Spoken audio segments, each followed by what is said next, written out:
There are a lot of righteous causes and a lot of atrocities unfolding in the world. And it's incredible the way that the media can focus attention on one specific one. I mean, I was thinking about this in context of I drove by like a minivan that had a Support Ukraine flag on it, which, that's fine. Okay, fine, yeah. Well and good. But, you know, all of the other tragedies that are unfolding in the world and all of the other causes, which are just like the cause of Palestinians, for example, those get pushed aside, those get whitewashed if they happen to involve someone that the U.S. state considers to be an ally. So let's talk about what is unfolding in Israel right now. Let's put this tear sheet up on the screen. So a really trailblazing, iconic Palestinian-American journalist for Al-Jazeera was shot and killed while reporting on an Israeli raid in a Palestinian refugee camp, Jenin, within the occupied West Bank. And let me just read you a little bit of what everybody is saying happened here. So Shireen Abu Akleh, who was one of the first female prominent journalists in the region, who has been sort of like a household name within the Middle East for her reporting on the Palestinian cause. So she was killed at this refugee camp. She was there with multiple other journalists. There were several eyewitnesses on the scene. And what all the eyewitnesses and the fellow journalists say is that even though this camp is known for having an active, armed Palestinian military fighters, none of those people were there or active when this occurred, that the shooting came from the Israeli military. Shireen, at the time that she was killed, she was shot in the head. One of her fellow journalists also was shot in the back. She was wearing a press jacket. She was wearing a press helmet, as were her colleagues who were there on the scene. Also, reportedly, they had alerted the IDF to the fact that they would be there and what their general position would ultimately be. So, needless to say, Al Jazeera has put out a scathing statement about this killing. They said that this is a blatant murder, violating international law and norms. The Israeli occupation forces assassinated in cold blood Al Jazeera's correspondent in Palestine, Shireen Abu Akleh, targeting her with live fire early this morning while conducting her journalistic duty. The network called on the international community to hold the Israeli government and military accountable for the, quote, intentional targeting and killing of a journalist. Al Jazeera, we should say, is partly funded by Qatar. Yep. Let me give you the Israeli side, which I actually think is very telling.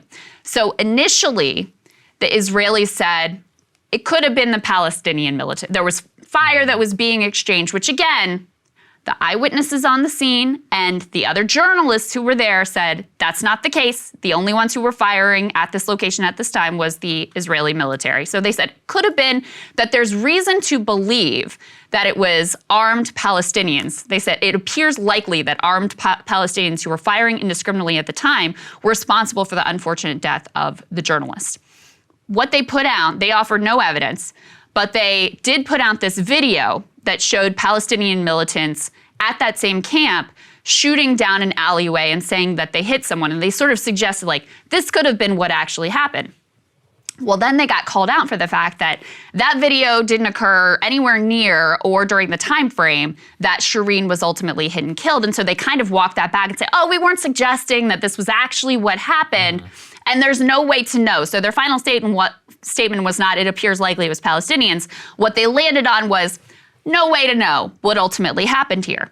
So on one side, you have multiple eyewitnesses and multiple journalists saying that she was killed. And in fact, what the language they use is that she was actually targeted for being a journalist, and that she was shot and killed by the IDF, and the Israelis going, who can know? Let me also just say that this would not be the first time that Israel has targeted journalists or journalistic outlets. You will recall that almost exactly a year ago, in fact, it was like in 3 days, it will be exactly a year ago, Israel bombed in Gaza the building that housed both the AP and Al Jazeera. We have a tweet up on the screen here.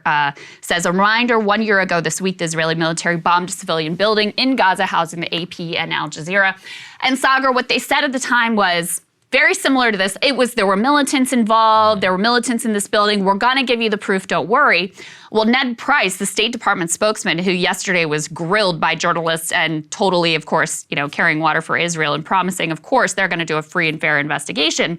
He was pressed again on, okay, well, did you get that evidence that there were militants in that building? And so the targeting of these journalistic outlets was ultimately justified. And he had to admit, no, they said they were going to give it. They never provided the evidence that that was ultimately the case. Not to mention, according to international human rights organizations, something like 50 journalists have either been killed or injured by Israel. You had the UN, after the Great March of Return in 2018, issuing a report saying that there was cause to believe that Israel had targeted in that not just journalists, but also people with disabilities, also medics, also children, and 6,000 plus civilians who were injured or killed during that time period. So again, Israel has a history of targeting and injuring and killing journalists, and right now you have eyewitnesses and journalists on the scene saying that is once again what happened here. Yeah, and I think what's particularly crazy is that some of the details really don't line up. So the map locations that were determined by the GPS coordinates were 950 feet apart, which is, if you think about it, it's like, what, 1/5 of a mile away from where a previous firefight had occurred. And Washington Post reporters who actually visited the fight confirmed that there was a big distance between the two locations, and they found no setting similar to the one that was depicted in a video that was released by the IDF.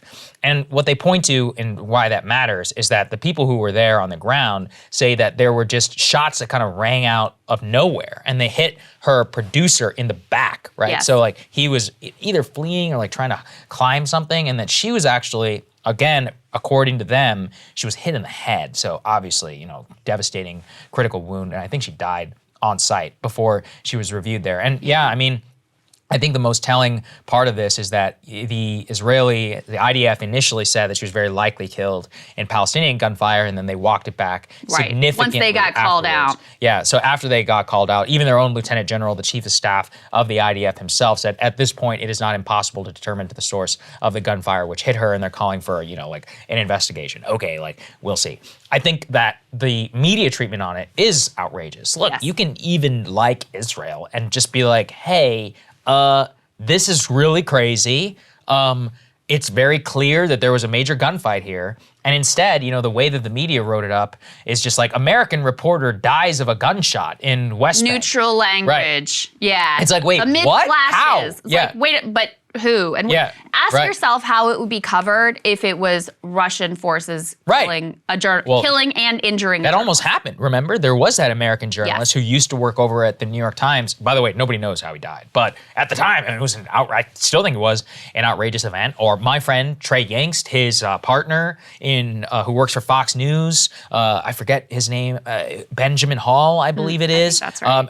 That guy lost his leg and all this in Russian shelling in Kyiv. And anyway, that should be not only condemned, that's crazy. He's going to be crippled for the rest of his life thanks to these people. We should condemn that fully, and the U.S. State Department actually I think they helped airlift him out of that country. But, look, this woman was one of our citizens. Yeah. She's not just Palestinian, she's an American citizen. And I very much feel like, there's like a saying, at the time of the Roman Empire, as long as you had the crest of Rome, you were protected all throughout. I think it should be the same way, regardless of where you are. She was an American citizen, an American reporter, and she was killed, according to her network, which, I obviously have my beef with the Qataris. I don't know if they're telling the truth, but a lot of the evidence seems to line up behind that, and I think that Israel should have to pay a price for this. We should say it's not just Al-Jazeera journalists. Right, Washington Post journalists is back here.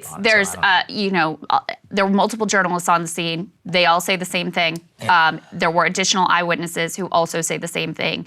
And yet, the New York Times, how they report this is, Al-Jazeera said one of its journalists was killed in the West Bank city of Jenin during clashes between Israeli forces and Palestinian gunmen. Again, there isn't actually any evidence that there were clashes at this point going on between— Which that you can understand. Right, between IDF and Palestinian gunmen. So this isn't even accurate.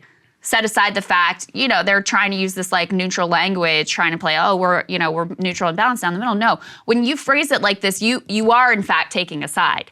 And it wasn't just the New York Times. I mean, basically every American media outlet, including the AP, who just had their shit bombed a year ago, still using this like amid clashes, and they say this and this one says that. So the media coverage of it is, and I do think it again fits with the fact that the media has understandably and righteously focused attention on the just Ukrainian cause, but if you even post like a Palestinian flag, you can get like banned from Instagram or whatever. I mean, we've seen that happen. So it's very selective which conflicts and which atrocities they feel are worthy of bringing to the American public and really whipping up righteous outrage about ultimately. And so it's an extremely sad situation. And the other thing that we know from history is that there is it's very unlikely that they'll face any accountability. Again, this has a lot to do with the U.S., the way we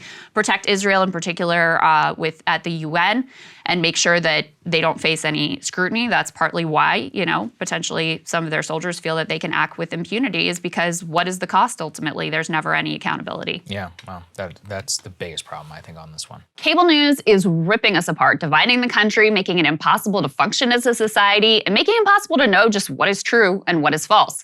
But the good news is they are failing and they know it.